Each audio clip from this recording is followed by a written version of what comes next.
सतना संसदीय सीट से कांग्रेस प्रत्याशी सिद्धार्थ कुशवाहा कलेक्ट्रेट में नामांकन दाखिल करने के बाद जुलूस की शक्ल में बीटीआई मैदान पहुंचे, जहां पर नामांकन सभा को संबोधित करते हुए पीसीसी चीफ जीतू पटवारी सतना सांसद गणेश सिंह पर जमकर बरसे। जीतू पटवारी ने 20 साल से सांसद गणेश सिंह से रोजगार, शिक्षा, स्वास्थ्य सहित 5 सवाल किए। जीतू पटवारी ने कहा कि सतना में इतनी सीमेंट फैक्ट्रियां होने के बावजूद भी युवा रोजगार के लिए भटक रहा है। उन्होंने कहा कि सीमेंट फैक्ट्रियों में अधिकतर बीजेपी के लोग ही नौकरी कर रहे हैं।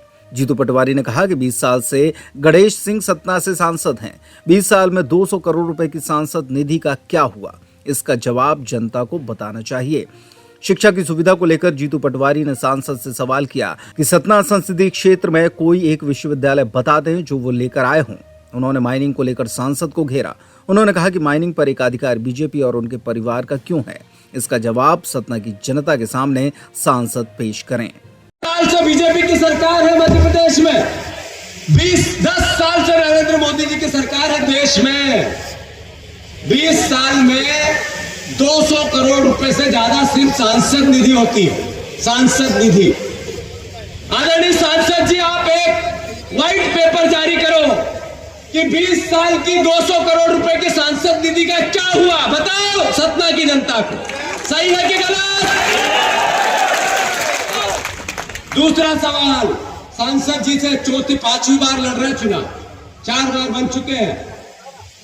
शिक्षा के क्षेत्र में जब 20 साल से प्रदेश में आपकी सरकार थी, आप सांसद थे, देश में आपकी सरकार थी, कोई एक यूनिवर्सिटी संसदीय क्षेत्र में आप लेके क्यों नहीं आए, इसका क्या कारण है बताओ सतना की जनता को। यहाँ के बच्चे पढ़ना लिखना चाहते हैं, इंदौर अन्य जगह नहीं जाना चाहते हैं, सतना में ही रहकर खेतीबाड़ी के साथ शिक्षित होना चाहते हैं। आपने 20 साल में क्या किया। तीसरा सवाल, सीमेंट के यहाँ 8 प्लांट है और लगभग कांग्रेस के राज में आए थे, वहां की सप्लाई किसके पास है, जरा ये प्रदेश के लोग, सतना के लोगों को पता चलना चाहिए कि नहीं चलना चाहिए। अरे चलना चाहिए कि नहीं चलना चाहिए। उन सीमेंट फैक्ट्रियों में जो रोजगार है वो प्रदेश के लोगों का है, सतना के लोगों का है, बाहर के लोगों का है। ये सतना को पता चलना चाहिए कि नहीं चलना चाहिए। तो ये सांसद को जवाबदेही देनी चाहिए या नहीं देनी चाहिए। तीसरा सवाल, सीमेंट की फैक्ट्रियों में जो रोजगार है वो बाहर का क्यों है, और जो सप्लाई है वो आपके और बीजेपी के लोगों की ही क्यों है। ये सवाल बनता है कि नहीं बनता है, बनता है कि नहीं बनता है। चौथा सवाल, माइनिंग पर एकाधिकार भारतीय जनता पार्टी के नेताओं और आपके परिवार का ही क्यों है, सवाल बनता है कि नहीं बनता है। अरे बनता है कि नहीं बनता है। सतना के लोग बर्बाद क्यों हो रहे हैं, प्रदेश के बाहर के लोग आकर माइनिंग पर कब्जा क्यों कर रहे हैं, ट्रांसपोर्टेशन का काम भी बाहर के प्रदेशों को ही के ही लोगों को क्यों मिलता है, सतना के लोग कहां जाए, ये सवाल है कि नहीं है। अरे है कि नहीं है। पांचवा सवाल, जब आपके बच्चे रोजगार पे है, सांसद जी के बच्चों को रोजगार मिला नहीं मिला, तो फिर सतना के वो परिवार के लोग जो 20 साल से आपको चुनते हैं, उनके बच्चे बेरोजगार क्यों हैं या पलायन क्यों करते हैं, ये बड़ा सवाल बनता है कि नहीं बनता है। ये 5 सवाल है, इनके उत्तर सांसद जी को देना चाहिए, तभी वोट मांगने जाना चाहिए, सही है गलत। दूसरी बात थोड़ा मैं और कहूंगा, लोकतंत्र में जो जीता हो सिकंदर।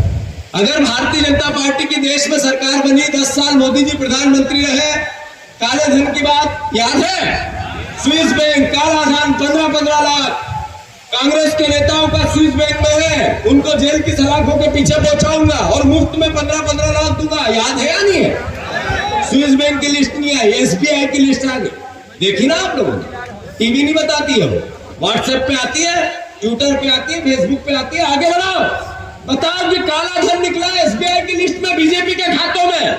बताओ, नरेंद्र मोदी जी ने कहा था मैं खाऊंगा ना खाने दूंगा, पूरा बीजेपी के खाते में कैसे खा लिया हूं, बताओ, जबान लाओ मुंह में और लोगों से बातें करो कि जिस देश को अच्छे दिन की बात की थी, उस देश में 80% बच्चे बेरोजगार हैं, सबसे बड़ी महंगाई है।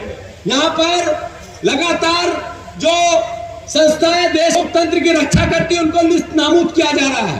आप बताओ देश को, आपस में बात करो, कि नरेंद्र मोदी जी ने भ्रष्टाचार के विरुद्ध एक अलग जगाई हुई है, एक अभियान चलाया हुआ है।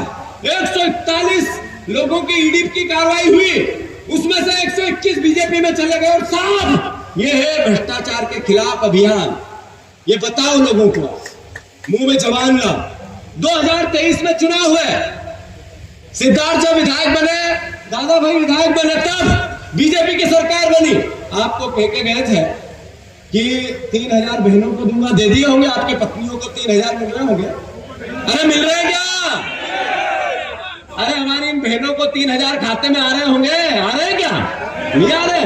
अरे आपको याद है 3000 करोड़ रुपया हर महीने कर्जा लेना, बड़ा सा पांडाल सजाना, उस पे आगे रैम बनाना और ऐसा हाथ में कार्डलेस माइक लेना और फिर शिवराज उस पे चलते हुए कहना, बहना चिंता मत करना, अभी मेरे पास पैसे नहीं है, 1000 ले। याद है बहन? ये चुनाव बाद 3000 दूंगा। जब चुनाव हुए तो सांसद आगे 166 बहनों ने ढपाढप वोट दे दिए शिवराज जी को, बिल्कुल दे दिए, स्वीकार करना चाहिए। और जब विधायक इकट्ठे हुए, मोदी जी ने एक चिट्ठी भेजी और उस पर मुख्यमंत्री का नाम लिख दिया, मोहन यादव। चिट्ठी पर्ची के मुख्यमंत्री बना दिया, न विधायकों के न जनता के, पर्ची के मुख्यमंत्री। पर्ची के मुख्यमंत्री आए तो उनका दायित्व है या नहीं कि 3000 बहनों के दे? सही है गलत? अरे उनका दायित्व है कि नहीं कि 2700 रुपए गेहूं के दाम की बात की थी आपने, कही थी कि नहीं कही थी? तो मिलने लगा आपको? उन्होंने कहा कि हम 3100 धान का दाम देंगे, वो तो मिल रहा होगा। तो फिर सबका दायित्व है, ये ध्यान से सुनो, वीडियो बनाओ और मीडिया के सामने मैं ये बात कह रहा हूं। एक एक बात नेता जो मंच पे बैठे वो भी ध्यान से सुने और जनता जो सामने बैठी वो भी ध्यान से सुने। और वीडियो के माध्यम से जो बातें सतना के क्षेत्र में और मध्य प्रदेश में जाएगी वो भी ध्यान से सुने। जैसे ही बीजेपी का सांसद आपके गांव में आए, एक मुट्ठी गेहूं लो और उसको दो और कहो इसका दाम हमें 2700 रुपए कर दो और वोट ले लो। सही है गलत? एक मुट्ठी चावल आपके घरों में से निकालो और जैसे ही बीजेपी के नेता गांव में आए, विधायक आए, मंत्री आए, मुख्यमंत्री आए, और वो एक मुट्ठी चावल उनके सामने दो, उनके हाथ में रखो और कि 3100 इसका दाम दे दो और वोट ले लो। सही है गलत? और अगर नहीं दे तो फिर वोट बनता है क्या? अरे बनता है क्या? सिद्धार्थ